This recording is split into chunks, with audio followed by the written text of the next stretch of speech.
So my topic is patau syndrome, and I'm in the Independent Study Mentorship class for my fall 2020 semester.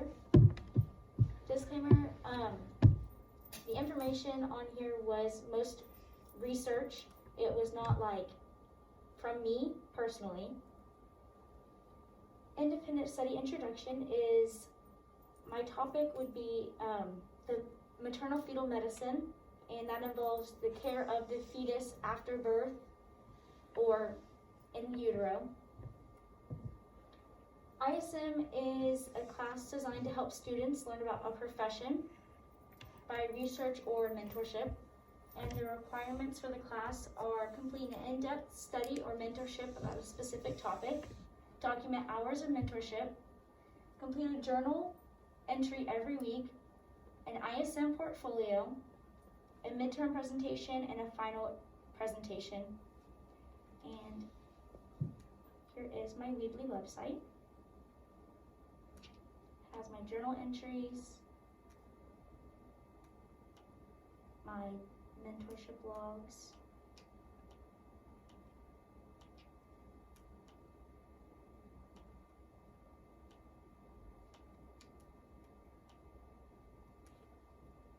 has my midterm presentation PowerPoint,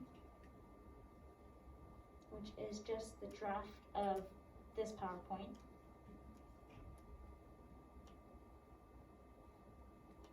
My goal setting form,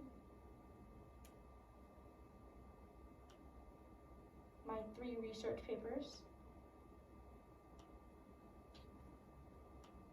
my invitation that I sent to you. Here is a picture of my product, and I will go over that after the PowerPoint. Here's my 10 artifacts on my Weebly.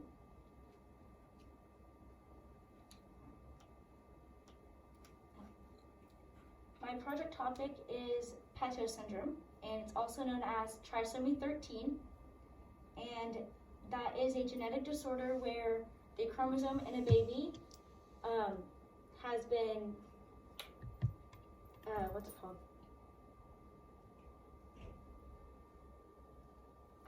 Can't find the word. Misconform? I don't know the word, but it's been messed up, and the 13th chromosome usually only has 2 copies, and in this case it has 3. And I chose this topic because helping a fetus and a mother knowing that their child will eventually be okay or will be alive after this, I just feel like that's so joyous. How does patau syndrome occur in a fetus? And my questions that I researched were, what goes on in the DNA? And what does it mean when the syndrome occurs? And my answers are, the DNA is, the chromosome is messed up, so it has 3 copies instead of 2. It comes from either the egg or the sperm. It just kind of gets messed up in the genetic mutations and stuff. Happens in about 1 out of every 10,000 to 16,000 babies. The baby will have deformities such as cleft lip or palate, decreased muscle tone or mass, possible extra toes and fingers, mental retardation, skeletal abnormalities, and single palmar crease. Why does it occur in females more than males? Does it have something to do with the chromosomes in a male or a female? Or does a male not get it as often because of testosterone? And my answer to that would be, males do not usually survive until birth. Hasn't been really researched why males are not likely to survive and females are. It has absolutely nothing to do with the testosterone in a male's body. Doesn't have anything to do with the Y chromosome a male has.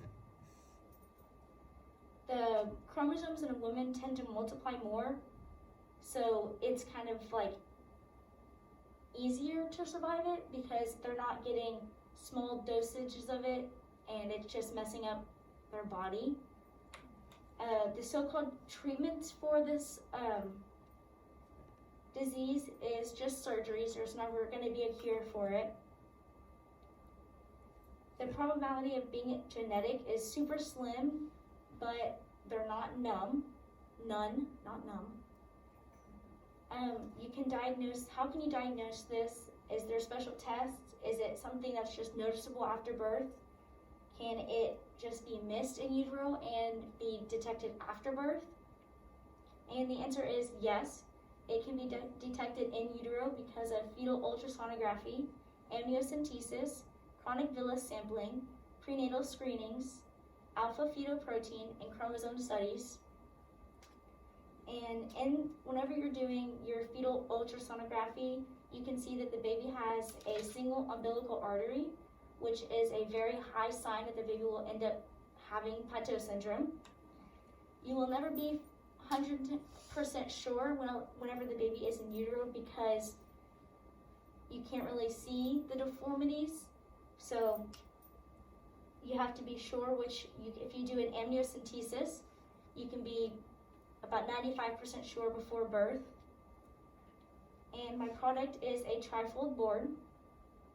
And here's my 10 artifacts. Okay, so here is one of the newborn babies. I'm not sure whose baby it is, but it was on Google, and it kind of had just like the little girl over there, it kind of had his story. He unfortunately didn't make it past the age of 6 months, so it was kind of sad because he had cleft lip and cleft palate, and he had the deformed head. Here's another picture of the chromosomes, and this one had cleft lip and cleft palate. Here is, I can't see, just another cleft lip and cleft palate.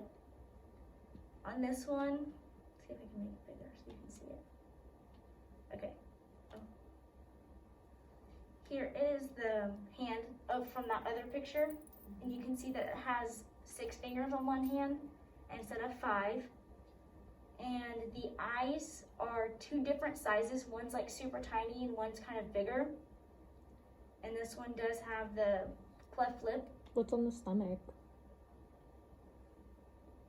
I have no clue because I can't even see that. I don't think I don't think it's anything besides having like an enlarged stomach, like a protruding stomach.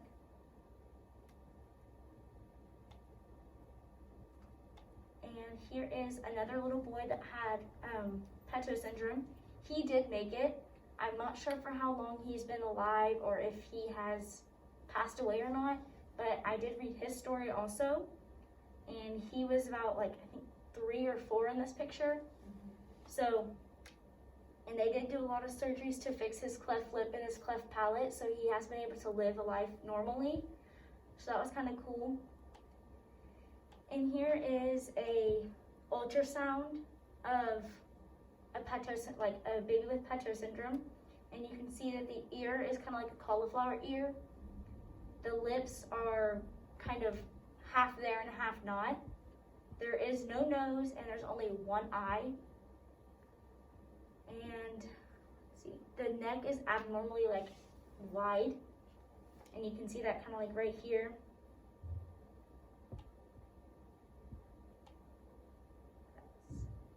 Here are some more, oh my goodness, what's going on? Okay, here are more symptoms from patau syndrome, like hole, split, or cleft in the iris, small lower jaw,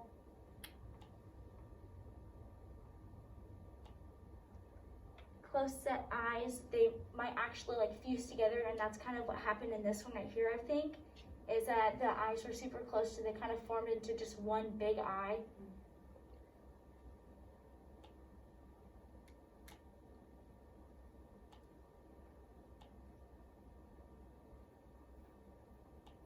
And in here, here's 4 babies that had patau syndrome. And in this one, you can see that his nose is up here in his forehead. And this one had the super close eyes and the head deformity. And this one, unfortunately, had the decreasing muscle tone and mass. So it kind of had just its bones in there. Didn't really have much fat to cover him. This one looks kind of normal, but I'm not sure what's wrong with him actually. I think he's just had the small lower jaw, because it does a little small down there. Here is a brain from patau syndrome, and it's not shaped like a normal brain. It's like indentions, and it just looks kind of weird. And this was it whenever it was cut open, and it's kind of at a weird shape at the bottom. Usually a brain's kind of like bumpy, but not like this. So those were some cool photos that I had found. In conclusion, patau syndrome is not as common as like Down syndrome and Edwards syndrome, but the characteristics of it, like cleft lip, are like really common. More females are alive rather than males. Living with this syndrome doesn't really affect your life, except for sometimes if you do have the decreasing muscle tone, it'll be super hard for you to be able to walk on your own and do things by yourself, so you'll need assistance with that. I learned a lot about this specific topic and how it works, and it's been super interesting to learn about it because I never knew it was a syndrome before. And are there any questions you have? No, you answered almost all of them. I was going to ask if cleft palate was a sign of this, but they're separate things. Yeah, they're two different separate things. They're separate things because sometimes you can be born with a cleft lip or palate, and sometimes you have patau syndrome, but the symptoms of patau syndrome would be a cleft lip, but they're not always like the same thing. Gotcha. So it's kind of confusing. So they had to do a lot of tests to like make sure that they don't have the deformity, but most of the time they don't because it's super rare. Well, that's so interesting that male. Yeah, I know. I whenever I saw that, I was like, wow, I didn't think that that'd be like a difference. That and big like, of a difference. It's not even linked with the testosterone in them or anything. Exactly. I know. The Y chromosome. There's no research, like a lot of research on it, but it was just kind of cool, like looking at the research that they have done, because they did like go and get males and they did the females and they did their tests, but nothing with the testosterone. So that's like kind of cool. Yeah, definitely. Yeah. I would like to thank my mom for giving me this idea of researching this topic, and I would also like to thank you for evaluating my presentation. And here are my citations. How did your mom know about this? I had no clue. So I think it's from one of my neighbors, because she's a neonatal surgeon, so she's like around it all the time. So I think they were like talking about it, and she was like, oh, she should research this big topic that it's super common. And it's not super common, so. You didn't mean it is just some more like information on it. So the severity of patau syndrome is the baby will most likely die. It will never live. There's probably been maybe 2 or 3 in the past 10 years that have lived past the age of 2. So it's super cool, and this is one of the little girls who have lived past the age of 2. She's actually 9 right now, and she's been living with it. So it's kind of cool, and I like researched her topic and her story, and so she said it was like super hard for her to live with it, but she's coping with it, and it's getting easier as she builds up the muscle tone and the mass. Yeah. Some more common features are small head and mouth, short fingers, cardiomyopathy, extra fingers, toes, wide and short hands. And sometimes if you look right here, the nose is where the mouth is, so it's kind of like right here. So it's kind of cool like to see that a lot of babies are born like this, and they never knew until recently what the syndrome was. So that was kind of cool. In this picture, it shows the percentages of Down syndrome, Edwards syndrome, and patau syndrome. Down syndrome is super common, and it happens 1 out of every 800 babies. And patau syndrome is around 10,000. So the jump between those two is really big. So I just kind of thought that was really cool. The definition of patau syndrome is a syndrome characterized by multiple malformations. Oh my goodness.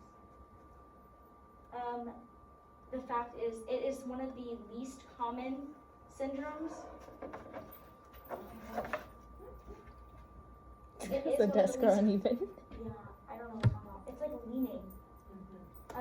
So it is the least common syndrome. It's probably, I think, the 5th least common in the world.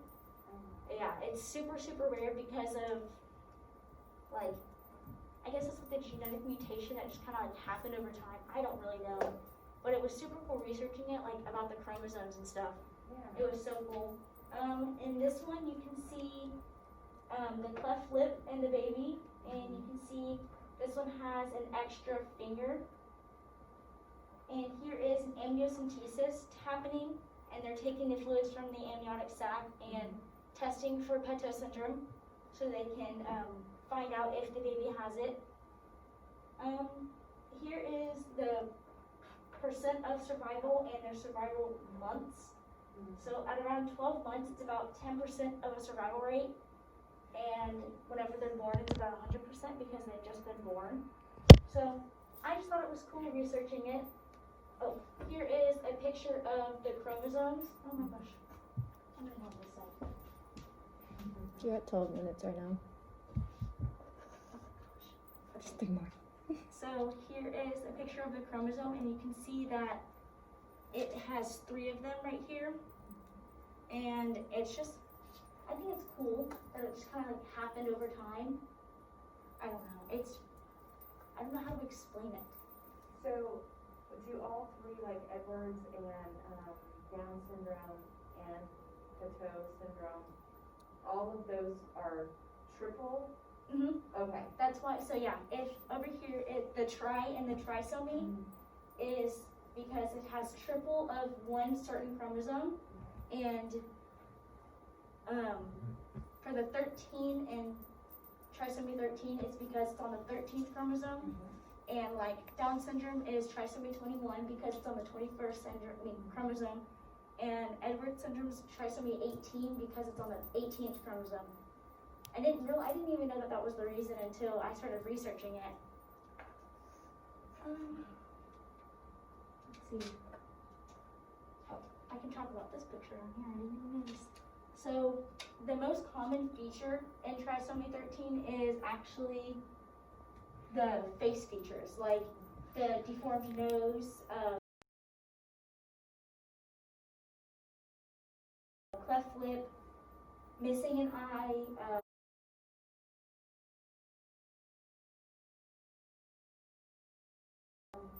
the mouth being super, super tiny or super, super big, having no eyebrows, scalp malformations and stuff like that. It's like that's the most common features in patau syndrome, and usually that one they're like, oh, I'm pretty sure they have patau syndrome as soon as they're born.